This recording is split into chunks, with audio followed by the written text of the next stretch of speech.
Hey folks, Malforian here. Welcome back to the channel. Today we're going to be covering Dev Diary 14 consumption for Grey Eminence. As discussed in the last Dev Diary, these are now going to be monthly instead of every 2 weeks and on the first Saturday of the month by the looks of it. So it's not a very long Dev Diary either this time, but we're going to go over it, see what they're talking about. And yeah, we're going to be talking about consumption in Grey Eminence. So consumption, as with the production system we covered last week, I think they mean last month, consumption is a core element of Grey Eminence's economy. After all, buildings ultimately exist to produce goods to satisfy your population's needs. We've designed the consumption system with optional complexity in mind, so if you're not a fan of micromanaging your economy, you won't be forced to interact with consumption unless the situation is particularly dire. As always, they've talked about this in most dev diaries. The game is going to be very much... You can be hands-off if you want to. If you just want to focus on map painting, or you don't want to get too into the weeds of how your realm works, it's going to be built in a way that will work. You can basically leave the AI to do things for you. But if you want to get in there, do all the stuff, change everything, be super micromanaging, you can do that as well. So if this works, it's going to be awesome because, if you're new to grand strategies and you just want a nice, easy way into it, it should work pretty well. But if you also want to do that extra complexity, it's also there for you. So, that is pretty good that they're doing that. To give you an overall view of how consumption works, every social class in every tile has specific essential and discretionary needs that it tries to satisfy. The social classes use whatever wealth is available to them, usually their income from wages or savings, to buy goods and services from the local market, but more on trade and employment another time. So yeah, they haven't talked about trade yet, how that's going to work, because the game does go over I think it's 800 years, so trade changed a lot in those 800 years, so yeah, I imagine there's going to be quite a detailed dev diary about that in the future. The level to which these needs are satisfied determines the standard of living of that social class, which serves as a straightforward barometer of how that population is doing. And I imagine if they're, not having a good standard of living, there's time or there's a chance for them to rebel against you. If everyone's happy, I guess less so, and maybe they'll produce more and all that stuff as well. Essential needs. The top priority of each social class is to fulfill its essential needs. This includes the goods that are necessary for leading a normal life, obviously food, but also things like fuel for heating, clothing and salt for food preservation, and salt for food preservation. Each need is always for a specific quantity of good, and importantly, it can be satisfied by any goods that fall into these respective categories. In other words, a starving peasant won't be picky about eating 1 unit of fish or grain to starve off starvation. Similarly, multiple goods can be used as fuel. Wood is a classic example, although throughout the world in 1356, coal is also being used. More advanced fuels like oil will become available later as the game progresses. So yeah, maybe if you don't have a lot of wood in your realm, but there's a lot of coal, you're going to be good. If you're missing both, you're probably going to have to trade for those items, although you're going to have to be pretty rare to live somewhere that has no wood. But I guess it could be possible. If you're in the desert or something, you're going to be struggling.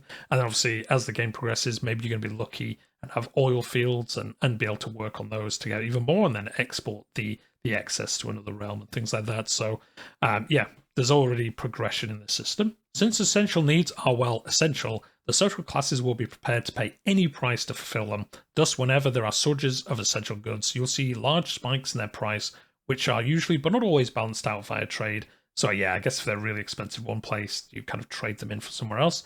And of course, an accompanying jump in the profits of whoever owns the industries producing those goods. You can own the industries, you can have independent people owning industries. I guess if the state owns them, it won't cost you anything, because I guess you're making them yourselves and then giving them, kind of communism style. Or if you're capitalist, as the game progresses, you'll, yeah, I guess if you own the industries, you'll make money out of selling them. Well, especially if you export them, you'll definitely make money off them, I suppose. In general, essential goods shortages are much more prevalent in the first half of the game, where everything is as standardized, when production is inefficient and surplus margins are razor thin, which also puts a natural cap on the size of non-essential industries. But we'll get to that in a later dev diary again. As historically was accurate, in the beginning years of the game, or the beginning centuries, food was basically made to feed yourself and your kind of neighbors and all that kind of stuff, and there wasn't really the technology to mass produce food. And then, as in history, once people were able to mass produce food, that's when it freed people up, because in early history, food was the limiting factor into a lot of things. Not to go on a massive tangent, but that's what held back, I guess, humanity for a long time. Is they, nearly everyone was in the business of making food, so you had food or you died. And then once we got technology, Obviously, if you needed, let's just say 10 people to deal with a field of wheat, well, once we had technology, maybe only 5. And then the other 5 then were free to invent things or go to war or, a bunch of other things that they could do because they weren't all just making food all the time, because if you didn't, you basically were in trouble. So that's also going to be factored into the game and how it works, which is fantastic to see. Obviously, it was always going to be in there, but it's cool to see them already talking about it. Discretionary needs. Once the social class has produced whatever goods it needs to survive, it will now get to spend whatever has left, if anything, on goods that are not quite so vital. Discretionary needs usually make up the majority of consumption for most non-starving social classes. Unlike essentials, there's always a fixed amount of demand. Discretionary needs are open-ended. Each social class will try to allocate a percentage of its leftover funds to all available consumer goods, modified by culture and things like that, so it will be different depending on where you play, thus ensuring there is always demand for these goods. Notably, goods are considered essential can also be present in the discretionary section. For example, commoners who mostly eat grains will still try to splurge on some rarer foods like meat or fruits. Oh, that is cool. I from what they said before, I just presumed as long as they filled up their quota of food, they'd just be happy, but it looks like they actually try and vary it a little bit. So again, I suppose if you're a massive producer of fruits, you'll be able to export some of that fruit to other people, not just to kind of feed them, but also that kind of discretionary, just bonus food they want because it's nicer or whatever. This process is repeating until social classes either run out of money to spend or goods to buy, an extremely unlikely occurrence. Yeah, because I guess with trade, you're always going to have places that you can import from. There's one intermediate step that we didn't mention between essential and discretionary consumption. If a social class has any leftover funds after buying its essentials, it will deposit some of them in its tile as savings. We'll discuss savings and the credit economy in a separate dev diary. Okay, so we're going to cover that as well. So we're 2 sections in, and we've got 3 future dev diaries mentioned already, so looking forward to some of those. But yeah, I guess this is just stockpiling food for winter and things like that, or I guess you could stockpile arms for future wars. Although it's talking about discretionary needs from your social classes, so I guess not weapons, but you never know. You might have upset some people, so they might want to do that. Standards of living. Tying up the essential and discretionary consumption of a given social class provides us with a more or less objective rating of its standard of living. This value can range from 0 to 10 and is intended to serve as a quick barometer of how well a population is doing. Since essential consumption is always a fixed size of demand, fulfilling just that cannot raise the standard of living beyond 1.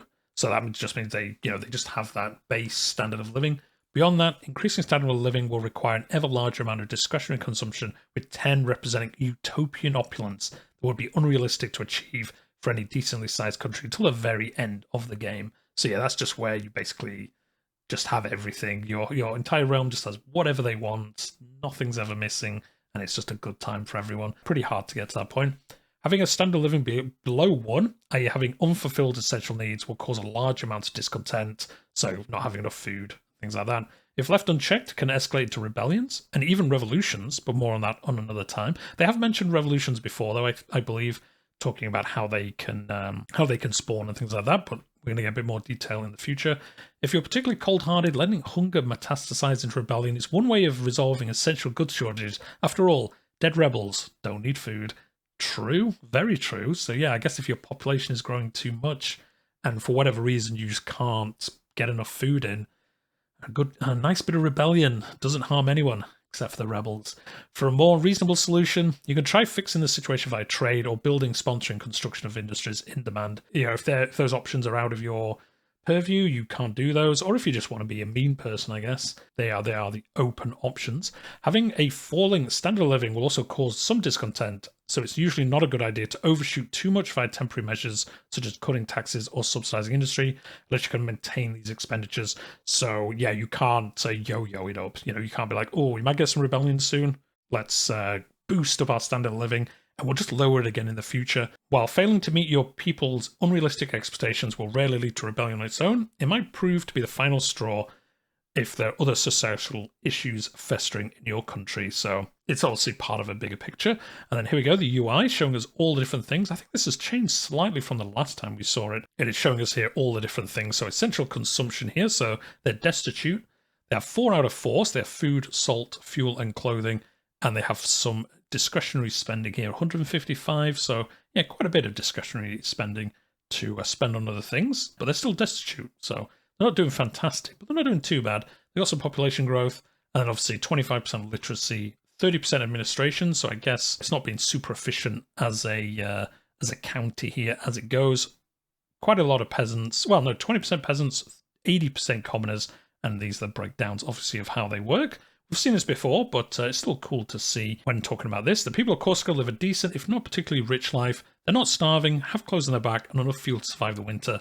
So they can't complain. I mean, I'm sure they will, but they can't complain. So yeah, they're not doing too bad. Not doing too bad. Obviously, room for improvement. Cool to see. You see everything here. Got some nice pie charts. Everyone likes a good pie chart, so there we go. And then modability, as always, we won't go into modability too much. The game is made primarily by people who were modders in other games. At least that's a lot of the background. And they're obviously going to have everything opened up so you can do whatever you want with all the systems. They talk about this every time. If you're interested, I'll leave a link to the post in the description down below. You can read about what's going to be happening with the modability of it and what you can change and all that good stuff. And then as I say here, development has slowed down a little bit whilst they're trying to get funding for the game, make sure they can finish it. So hopefully they do. It would be really cool if this game does get made, because it does look really interesting, and it'd be good to have some more competition in the grand strategy sphere. And the next Dev Diary is going to be on October 1st, so we'll see what that's about, and it will be in a month, so I'll see you then. As always, do join the Discord or subreddit if you're interested. If you really want to see the game be made, go onto Steam, wishlist the game. Wishlisting games, especially for independent game makers, is super important. It's really, really good for them to show, how interested people are in the game. So if you're interested in the game, go and wishlist on Steam. But we can leave it there for today. Let me know in the comments down below what you think. Again, like the video if you've enjoyed it. Subscribe if you're new here and you want to keep up to date with the game. But we're going to leave it there, and I'll see you in the next one.